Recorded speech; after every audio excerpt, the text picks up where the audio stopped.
Bonjour à tous, j'espère que vous allez bien. Aujourd'hui, on va parler de quelques actions qui rament un petit peu en bourse, des actions avec de bons fondamentaux et qui pourraient potentiellement m'intéresser.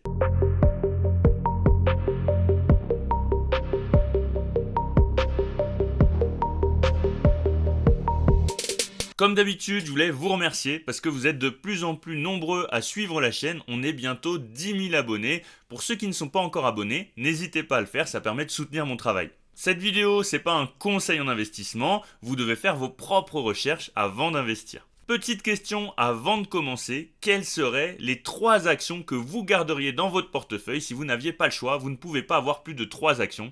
Quelles seraient les 3 actions que vous garderiez? Je vous ferai prochainement une petite vidéo là-dessus. Et on attaque avec Trigano.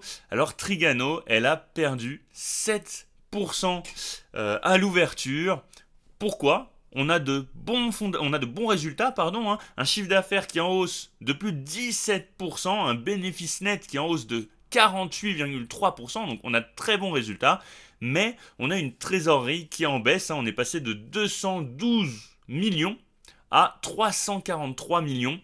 Donc effectivement, ça plaît pas au marché et on a des perspectives qui sont en dessous finalement que ce qu'avait anticipé le marché. Trigano a annoncé une normalisation de son activité, un petit peu comme ce qu'on a pu connaître avec Katana. Donc le marché n'a pas forcément apprécié. On a une forte baisse. On reste quand même au-dessus de nos moyennes mobiles de 200 périodes et 50 périodes. On est en weekly. Donc voilà, à voir comment est-ce que ça va évoluer. En termes de RSI, on n'est pas encore en survente, pas du tout. Donc il va falloir surveiller ça pour Trigano. C'est quand même une très belle société, j'en ai déjà parlé. Elle a de très bons fondamentaux. Bon, effectivement, on a une rentabilité qui ralentit un petit peu, mais on était sur des niveaux assez exceptionnels. Avec ce qu'on a connu finalement pendant le Covid notamment. Katana, c'était pareil, les gens ont voulu sortir, ont voulu s'évader finalement, donc ils ont acheté beaucoup de catamarans. Donc c'est pareil pour Trigano, qui vend des véhicules de loisirs, comme par exemple des camping-cars. On reste sur des valorisations qui sont quand même raisonnables. Un PEG de 0,61, ce qui n'est pas élevé, tant qu'on est en dessous de 1, c'est pas élevé, mais avec les résultats qu'on a eu là, on pourrait avoir un PEG qui augmente vu que l'anticipation de croissance va peut-être être moins élevée que ce qu'on pouvait attendre. Et vous voyez qu'en termes de cash to debt, ça va baisser aussi. Là, on est sur les anciennes valeurs.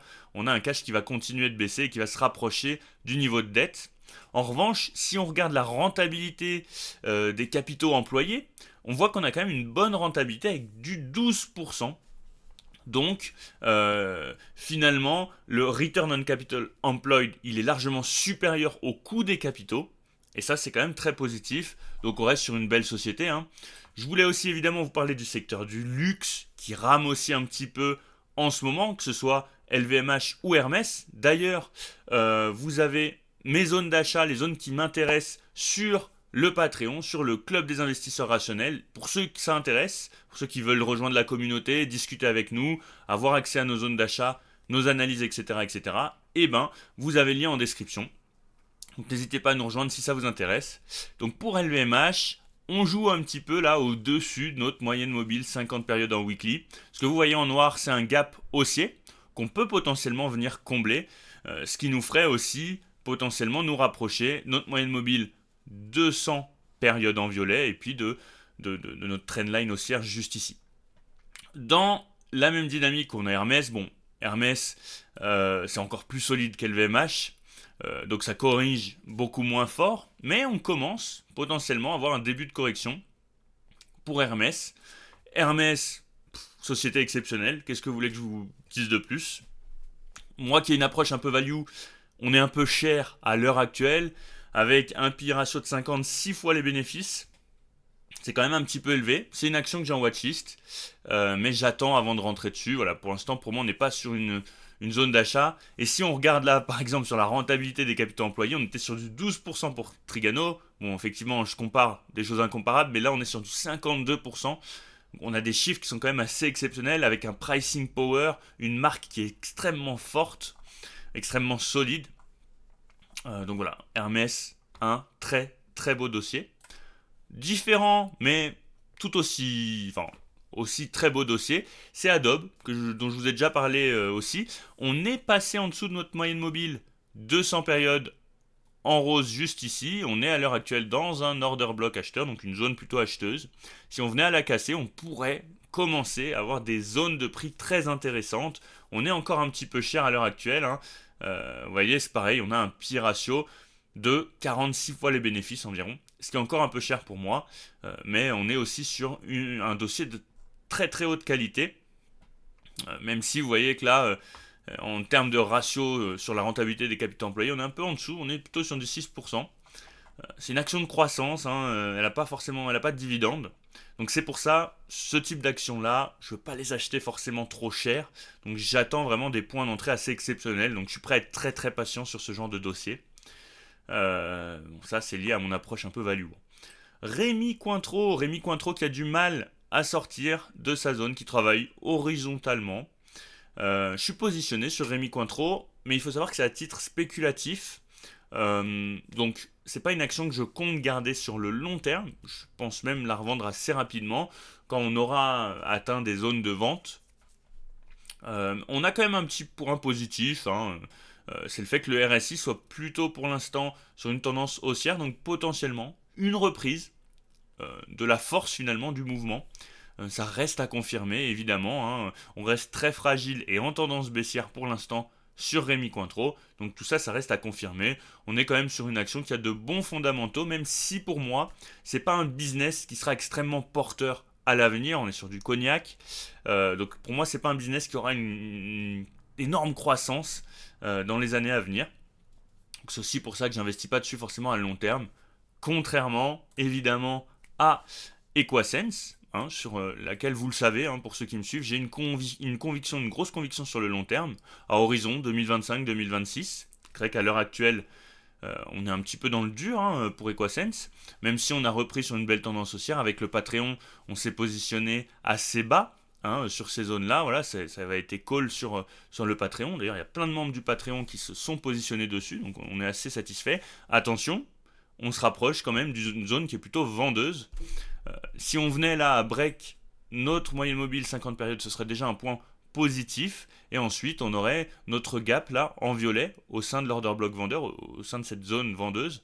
Si on venait à combler ce gap, à le casser par le haut et puis à venir le retester puis continuer sur notre trendline haussière, ce serait effectivement très très positif. Il n'y a rien de fait pour l'instant. Donc voilà, on avait déjà cassé cette trendline baissière, c'était déjà un point, un indicateur un petit peu positif, hein, ça fait toujours du bien de casser des trendlines baissières. Donc voilà, pour Equasense, c'est aussi un très très beau dossier qui pour moi a beaucoup de potentiel, avec notamment un avantage concurrentiel qui est assez important. Donc voilà, très positif pour moi sur Equasense, qui est encore potentiellement un petit peu sous-évalué, hein. Equasense, qu'est-ce qu'on nous dit sur... Hop. Qu'est-ce qu'on nous dit sur Guru Focus? Bon, on a effectivement eu une rentabilité qui a ralenti finalement, mais au même titre que du Trigano, que du Katana. On a eu une période un peu exceptionnelle avec la période Covid. Ça a beaucoup ralenti avec l'augmentation des taux d'intérêt. Il y a beaucoup d'attentisme, hein, autour finalement des produits qui sont proposés par Equasense. Donc les pharmacies par exemple, avant d'investir, parce que ça a un coût aujourd'hui d'investir avec des taux d'intérêt qui sont plutôt élevés, aux alentours de 4%, et ben investir ça représente un coût, l'argent coûte plus cher, donc les pharmaciens ils sont plutôt dans l'attente. Et donc voilà, ce qui fait qu'aujourd'hui, bah, effectivement, on a pas mal ralenti, mais pour moi, sur le long terme, c'est une action qui pourrait repartir.